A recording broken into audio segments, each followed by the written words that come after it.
Iran ಈಗ ಏನು ಮಾಡಬಹುದು?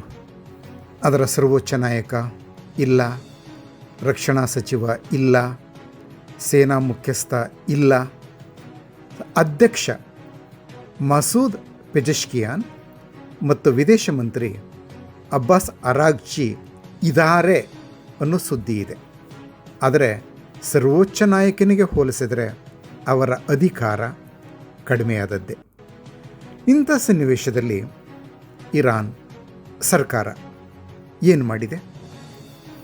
ಸಂವಿಧಾನದ ಆರ್ಟಿಕಲ್ 111 ಪ್ರಕಾರ 3 ಸದಸ್ಯರ ಒಂದು ಸಮಿತಿಯನ್ನು ನೇಮಿಸಿಕೊಂಡಿದೆ.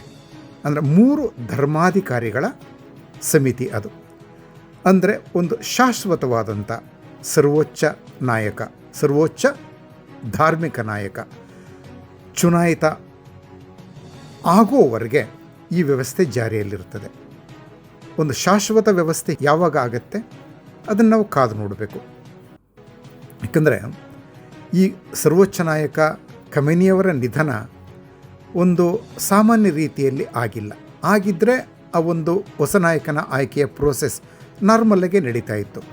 ಆತ ವೈರಿಗಳ ದಾಳಿಯಲ್ಲಿ ಹತ ಆಗಿರೋದರಿಂದ ಮತ್ತು ಇರಾನ್ ಈಗ ಯುದ್ಧದ ಸ್ಥಿತಿಯಲ್ಲಿ ಇರೋದರಿಂದ ಶಾಶ್ವತ ಅಥವಾ ಕಾಯಂ ಸರ್ವೋಚ್ಚ ಧಾರ್ಮಿಕ ನೇತಾರನನ್ನು ಆಯ್ಕೆ ಮಾಡಿಕೊಳ್ಳೋದಕ್ಕೆ ಸ್ವಲ್ಪ ಸಮಯ ತಗೋಬೋದು.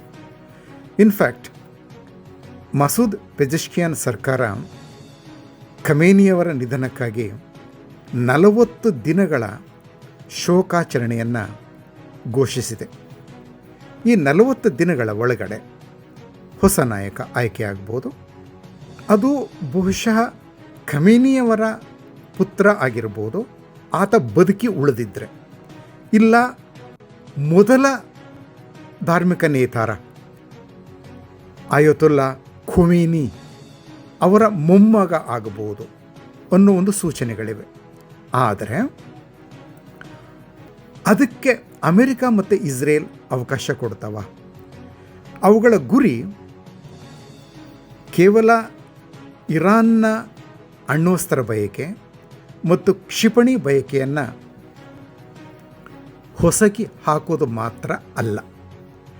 ಇರಾನ್ನಲ್ಲಿ ಸರ್ಕಾರ ಬದಲಾವಣೆ ಆದರೆ ಮಾತ್ರ ಆ ದೇಶ ರೀಜನಲ್ ಪೀಸ್ಗೆ, ಇವನ್ ಗ್ಲೋಬಲ್ ಪೀಸ್ಗೆ ಸಹಕಾರಿ ಆಗೋ ಹಾಗೆ ನಡ್ಕೊಳ್ಳೋ ರೀತಿ ಮಾಡ್ಬೋದು ಅಂತ ಟ್ರಂಪ್ ಸರ್ಕಾರ ಮತ್ತು ಇವನ್ ನೆತನ್ಯಾಹು ಸರ್ಕಾರ ಎರಡೂ ಸಹ ನಂಬಿವೆ. ಹೀಗಾಗಿ ಇರಾನ್ಗೆ ಹೊಸ ಸರ್ವೋಚ್ಚ ನಾಯಕ ಇಲ್ಲವೋ ಅಂತ ಹೇಳೋದಕ್ಕಾಗೋದಿಲ್ಲ. ಬಹುಶಃ ಸಿಗೋದಕ್ಕೂ ಮೊದಲೇ ಈ ಸರ್ಕಾರವೇ ಪತನ ಆಗಬಹುದು. ಒಂದು ವೇಳೆ ಆಗಲಿಲ್ಲ ಅಂತ ಹೇಳಿದ್ರೆ ಏನಾಗ್ಬೋದು ಅಂದರೆ ಈ ಒಂದು ಪ್ರೆಸೆಂಟ್ ಸಿಚುವೇಶನ್, ಈ ಕ್ರೈಸಿಸ್ ಸಿಚುವೇಶನ್ ಪ್ರೊಲಾಂಗ್ ಆದರೆ ಏನಾಗಬಹುದು?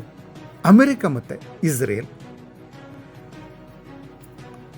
ಕ್ಷಿಪ್ರವಾಗಿ ಇರಾನ್ನಲ್ಲಿ ರೆಜಿಮ್ ಚೇಂಜ್ ಮಾಡೋದಕ್ಕೆ ಆಗಲಿಲ್ಲ ಅಂತ ಹೇಳಿದ್ರೆ ಇರಾನ್ನಲ್ಲಿ ಏನೇನು ಬೆಳವಣಿಗೆಗಳನ್ನು ನಾವು ಕಾಣಬಹುದು.